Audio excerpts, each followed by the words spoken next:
Komunitas Paras-Paros Anagung Suryawan Wiranata mengatakan, beberapa tahun terakhir, Bali menjadi serbuan para investor yang kurang memperhatikan budaya warisan leluhur Bali. Investasi besarnya mengabaikan aspek budaya dan aspek lingkungan tersebut akan merugikan sektor pariwisata itu sendiri. Hasil survei bersama akademisi menunjukkan, daya tarik wisatawan datang ke Bali ada pada budaya dan keindahan alam. Karena itu ke depan, Bali harus tetap mengusung pariwisata budaya.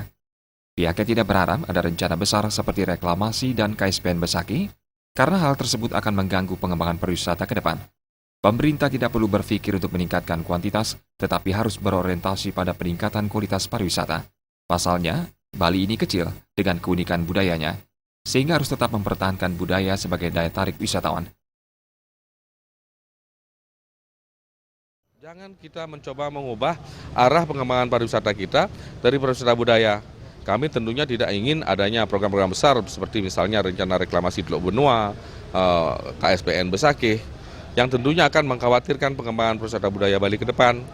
Dan kita berharap semua kita sadar bahwa Bali ini kecil, Bali ini unik, yang membuat unik adalah budayanya. Budayanya lah yang membuat Bali terkenal sebagai destinasi pariwisata, itu yang harus kita pertahankan. Sekali lagi, tidak berbicara kuantitas, tapi kita berbicara kualitas demi untuk ajaknya Bali ke depan.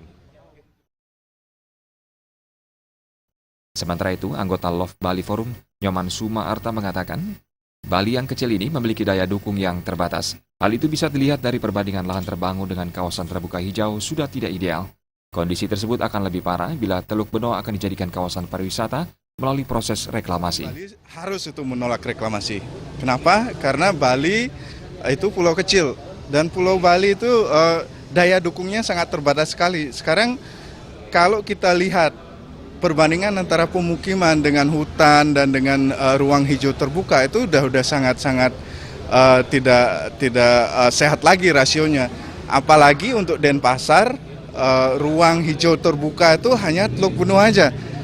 Yang sebagai paru-parunya Denpasar itu adalah Teluk Benoa. Itu nomor.